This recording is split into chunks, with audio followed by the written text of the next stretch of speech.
So hi guys. So karon is tutorial ko sa Out 2.0. So ang Out 2.0 is for short is open authorization. So it is a protocol that allows you to share information between services without directly sharing your password. So for example, if um, owner ka sa isa ka butang, for example sa balay. So iba naman kay mga sources na nasusulod sa iyong balay. So kana ang open authorization is mangatag og authority sa isa ka tawo bawo sa imong silingan nga makis niya ang balay nimo pero dili makis ang naay sa mga parts nga may mga parts sa imong balay nga di niya ma-access. So muna siya. So ang key concepts and components is resource owner, client, authorization server, o resource server.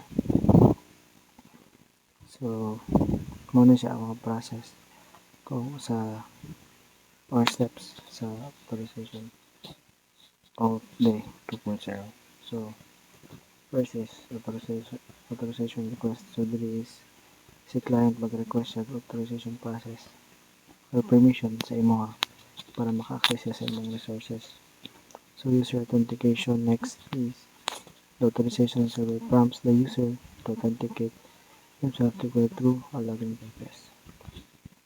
So the next one is user consent. So once authenticated, the user is presented with a consent screen that outlines the requested access permissions. The user must explicitly grant consent for the client to access the resources. So there is ay may allow or na consent kung pop-up sa mo if i-grant nimo ang ilang permission na maka-access sa mga resources. So the next one is authorization for access token. So upon successful consent, the authorization server issues an authorization code directly an access token to the client. So mo siya ang gamiton para ihatag nimo na token sa client para ma-access niya ang imong um, resources. So access token ensures if applicable the client may need to exchange the authorization code for an access token by making a request to the authorization server. Next one is resource access. The client uses the access token to make request to the resource server to access the resources. So next one is the access token validation. The resource server verifies the validity of the access token and grants access to requested resources if the token is valid and authorized. So dito sa next one. So naay ang grant types. So ang grant types is mga types ni siya sa ah, kung saan pagkita sa mga process, different processes sa kuan o open authorization. So number authorization code grant, implicit grant, resource owner password credential grant, client credentials grant, refresh token grant. So ang mostly gina-use na diri is yung authorization code grant o client credentials grant. So kanang authorization code grant is mo siya ang pag-press diri jud authorization request na natay user.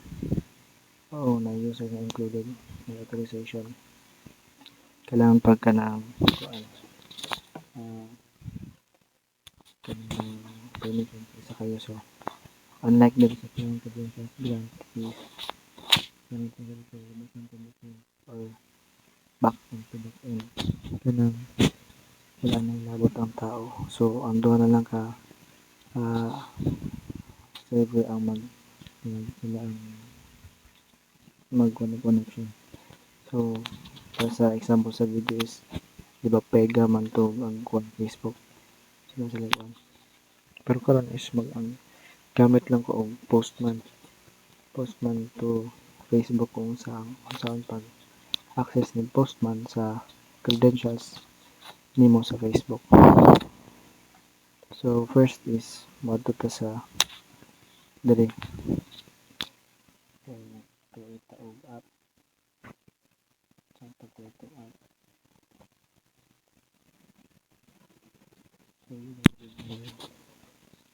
process mag-kuhan ka tungkol app mo. So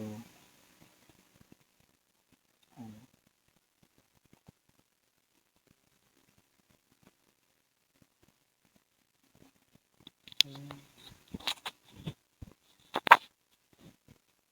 so ito lang check kan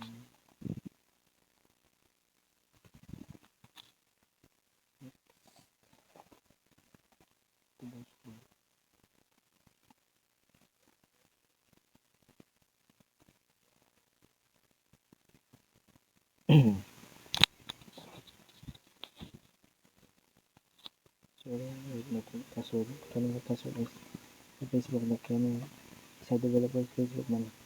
So ilagay nyo na yung Facebook nila para makakuha ka access token o mga kung sa mga access token sa Facebook para ma-connect sa dito sa post na.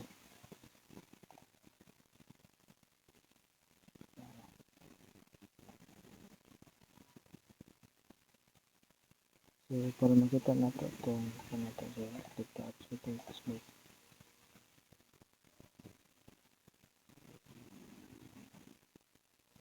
So mo siya ang app ID o app secret. So gamit na siya pag-connect sa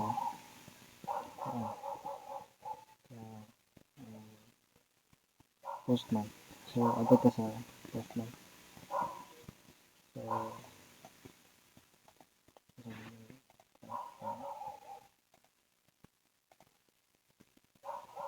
So natay gamitan ng mga link. So kami nga link is ikuha po na ko na sa katong sa developers, Facebook developers.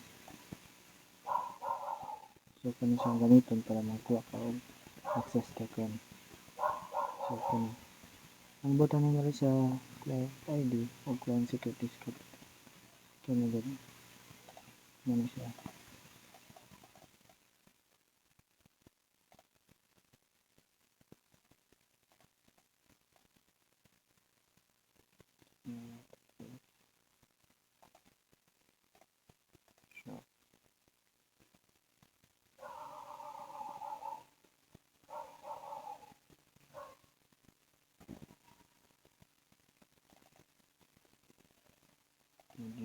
Signal.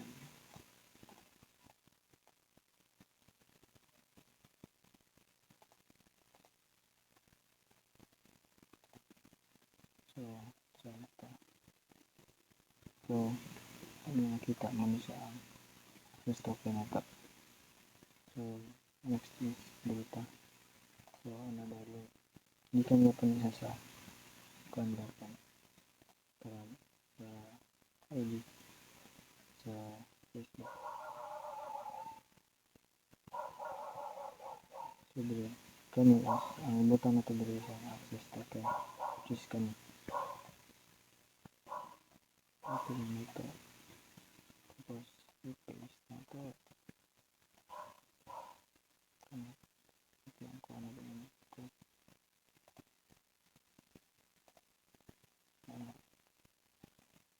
Tapos siyempre dapat kung ano ito ang ID. Yung ID na po sa Facebook ako lang dahil ko para hindi mo makasulat-sulat.